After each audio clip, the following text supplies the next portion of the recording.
July 22nd, 1998. Hikers stumbled upon a horrifying scene near Boiling Springs, Nevada, a partially decomposed body.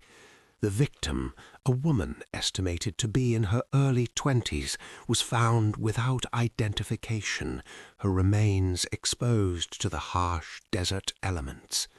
For decades, she remained a nameless victim of a brutal crime, her identity and killer lost to the vast, unforgiving landscape.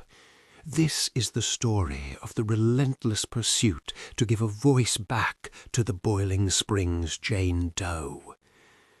The Utah sun beat down with a relentless intensity, baking the desert floor and turning the air into a shimmering haze. It was late October 1995, a time when the landscape typically offered reprieve from the summer's scorching embrace, but this year the heat lingered. For Detective Wyatt Humphrey, then a sharp, determined man in his mid-40s, the oppressive atmosphere mirrored the grimness of the scene unfolding before him. A rancher, out checking his fences on a remote stretch of land miles from any established road, had made the horrific discovery. He'd spotted something unnatural in the scrub brush, a splash of colour that didn't belong to the muted tones of sand and sage. As he'd approached, the scent, faint at first, then overpoweringly foul, had hit him. He'd immediately called the county sheriff's department. Humphrey, with his short salt and pepper hair and keen blue eyes, arrived alongside forensics. The remains were badly decomposed, scattered by scavengers and further broken down by the elements. But even in that state, it was clear this was no animal. The clothing fragments, a faded floral print dress, suggested a young woman. The slender build, the delicate bone structure visible beneath the desiccated tissue, pointed to someone in her early 20s. No identification was found, no wallet, no purse, no keys. Just bones, scattered like forgotten relics in the vast, undecided expanse. Humphrey knelt, his stern but fair expression hardening with the familiar ache of sorrow. This was the silent desert's newest secret, another nameless soul lost to its unforgiving embrace. He noted the location with meticulous care, a dry wash approximately 15 miles west of a small, dusty town called Black Rock, Utah. Back at the precinct, the case files began to accumulate, each one a testament to the growing frustration. The remains offered little. No dental records matched, no fingerprints were on file. The DNA profile extracted was degraded, barely usable. They dubbed her Boiling Springs Jane Doe, after the nearest geographic marker, a ghost in the system with no name, no past, no family reaching out in desperate search. For Detective Humphrey, this was more than just a statistic, it was a personal affront. He remembered Crystal Caldwell, a young woman reported missing in late 1995. Her mother, distressed and somewhat estranged, had filed the report in Salt Lake City. Crystal, barely out of her teens, had a history of wanting independence, of clashing with her mother, of working odd jobs and briefly attending community college.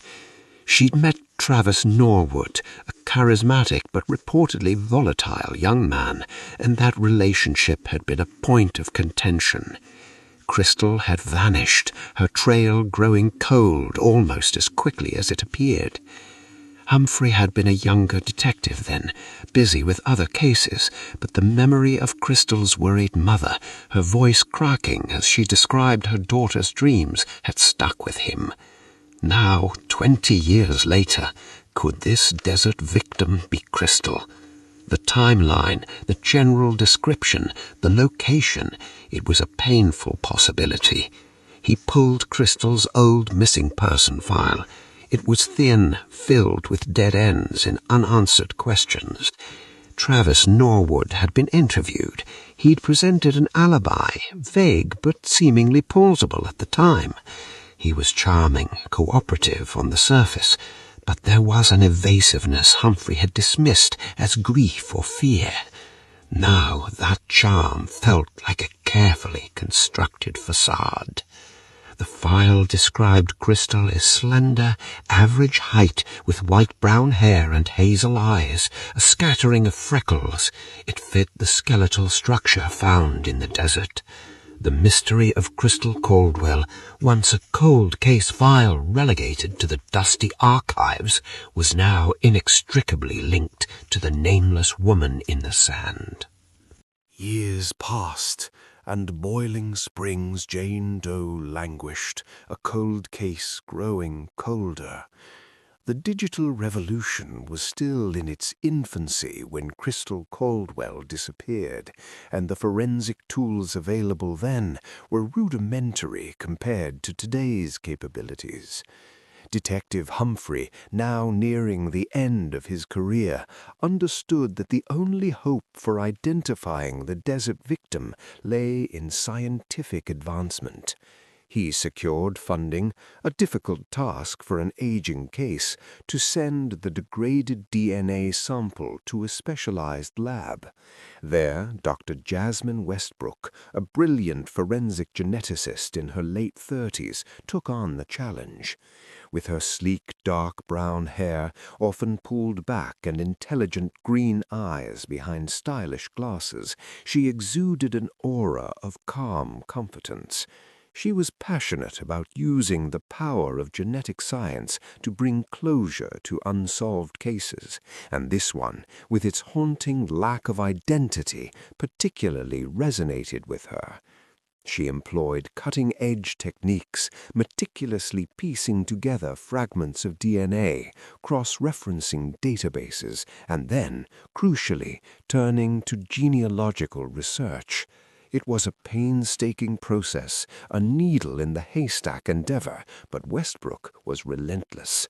She worked for months, poring over digital archives, building family trees from distant relatives, searching for a link to the unknown woman. Finally, a breakthrough. A familial match, distant but undeniable, provided a pathway. This woman wasn't just a random victim. She had a family, a lineage, people who might have been searching for her, or perhaps had never known she was missing. The genetic profile, now refined through Westbrook's expertise, provided not just a potential name, but a living, breathing connection to a past that had been buried for 20 years.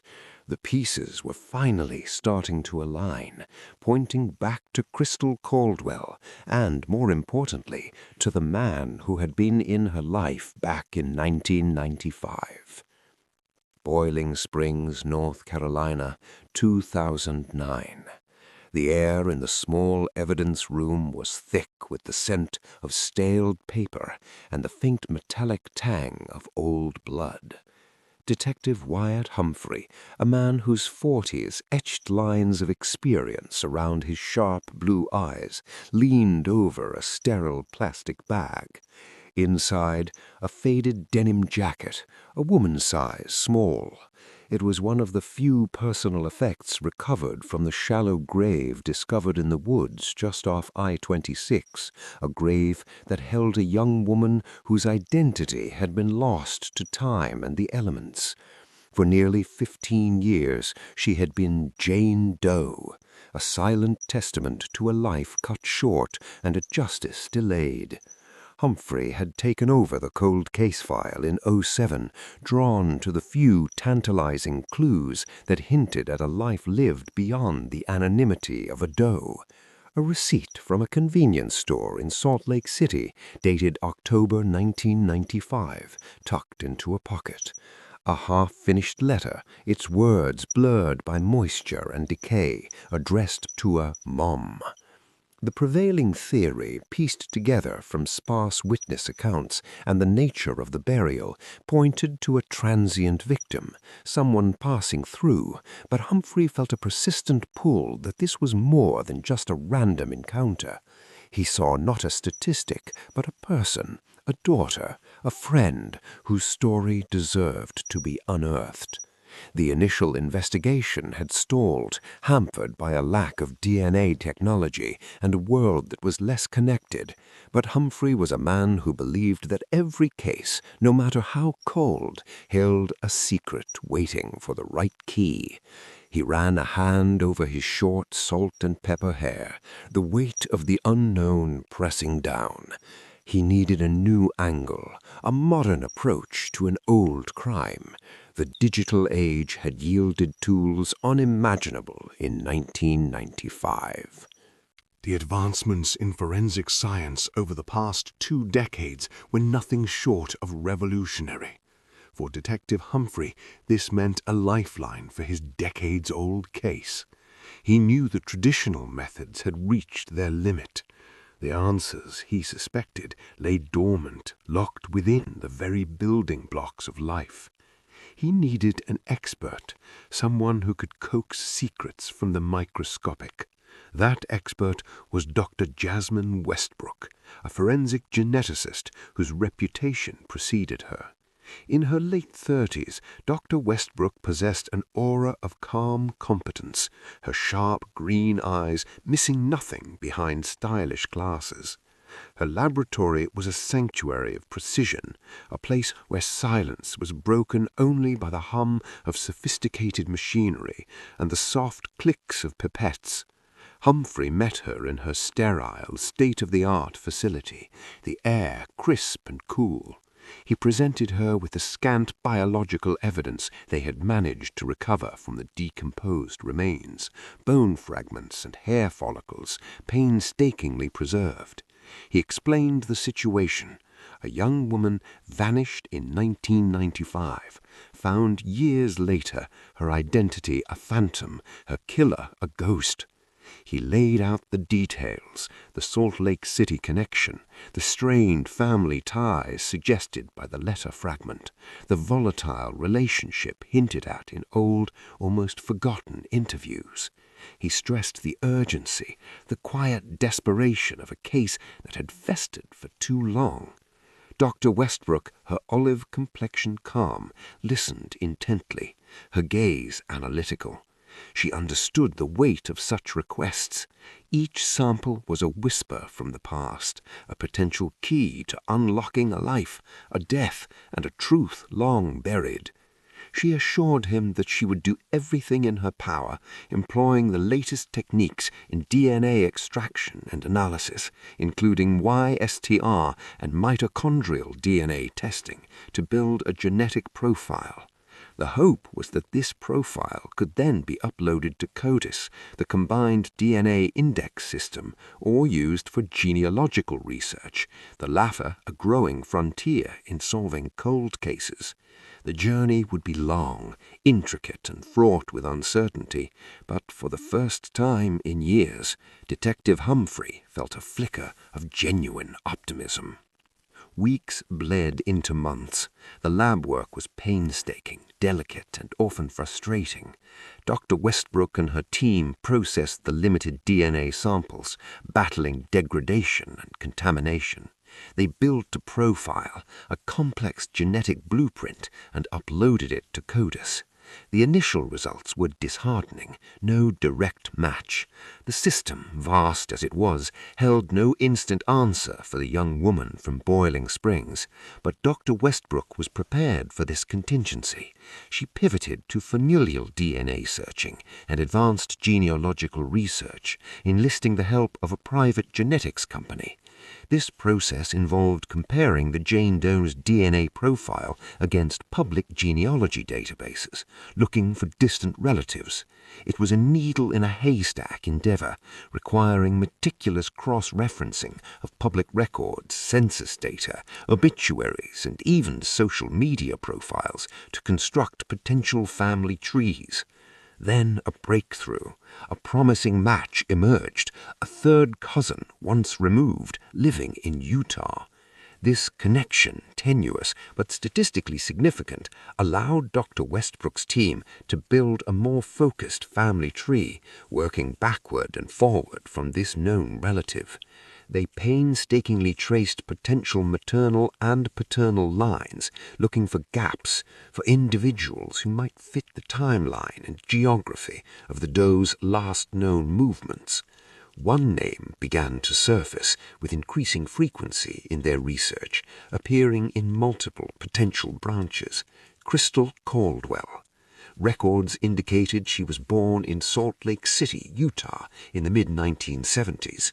She had a tumultuous adolescence, left home early, and had a documented relationship with a man named Travis Norwood around 1995. The convenience store receipt from Salt Lake City, the letter fragment addressed to Mom, it all started to coalesce. Detective Humphrey felt a jolt of adrenaline. Crystal Caldwell. It was the first real name, the first tangible identity in 15 long years. It wasn't just a genetic probability anymore. It was a name with a history, a life, and, most importantly, a family who had likely spent years wondering what had become of their daughter. The ghost in the machine was beginning to take form. Salt Lake City, Utah, late 1995. The air, crisp with the coming winter, carried a chill that had nothing to do with the dropping temperatures. For the Caldwell family, a different kind of cold had settled in, the chilling silence of a missing daughter. Crystal Caldwell, a spirited young woman of 21, had vanished, her life a tapestry woven with threads of a restless spirit, dreams of independence, and a complicated relationship with her mother had abruptly frayed. Crystal wasn't one to be easily contained. She'd chafed against the expectations placed upon her, seeking a life that felt truly her own, perhaps a bit too eagerly. She'd tried community college, drifted through part-time jobs, always searching. Her relationship with Travis Norwood, a man described by some as charming, but by others as intensely possessive, was a source of contention, particularly with her mother. Then, one November evening, Crystal simply ceased to be. Her car was found abandoned, keys still in the ignition, a silent testament to a sudden, terrifying departure. Law enforcement, lacking clear evidence or motive, were left with a ghost and a grieving family. The initial search, intense and full of desperate hope, yielded nothing. No witnesses, no ransom notes, no credible sightings.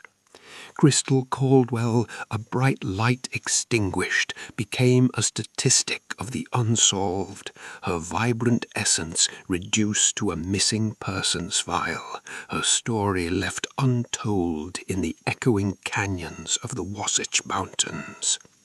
Her dreams of happiness and security, so close yet so tragically out of reach, were now the silent aspirations of a ghost, a whispered plea for remembrance carried on the desert winds. Years bled into decades. The file on Crystal Caldwell, once thick with hope and frantic energy, dwindled to a dusty folder, a somber reminder of a life lost and justice deferred. The trail had gone ice-cold, the leads evaporating like morning mist. Then a flicker of renewed interest, a jolt to the system of cold case investigation. In the mid-2010s, the remains initially discovered and tentatively identified as a local transient were re-examined with a new perspective. A determined detective, Wyatt Humphreys, a man who understood the gnawing emptiness left by unsolved mysteries, took up the mantle. His reputation preceded him, methodical, tenacious, a tireless advocate for the forgotten. He saw the unidentified woman not as a mystery to be filed away, but as a person whose story deserved to be unearthed. He meticulously sifted through the scant evidence, cross-referencing old reports, interviewing witnesses who had long since moved on. It was a painstaking process, like piecing together a shattered mirror in the dark. Humphreys knew that the key likely lay in the very fabric of identity, DNA. He pushed for advanced forensic testing, for a scientific deep dive that had been impossible in 1995. This was where Dr. Jasmine Westbrook, a brilliant forensic geneticist, entered the picture. Her lab was a sanctuary of cutting-edge technology, her mind a powerful engine of analytical prowess. She approached the fragmented DNA samples with the precision of a surgeon and the curiosity of an explorer, ready to coax answers from the silent carriers of genetic memory. As Dr. Westbrook delved into the genetic labyrinth, Detective Humphrey turned his gaze back to the living, specifically to the man who had shared Crystal's final years, Travis Norwood. In 1995, Norwood had been a plausible, if convenient, figure. He'd offered an alibi, flimsy but enough to deflect immediate suspicion. Now, over 20 years later, the digital age offered tools he couldn't have anticipated. Humphrey commissioned a deep background check, a forensic dive into Norwood's life post-Crystal's disappearance.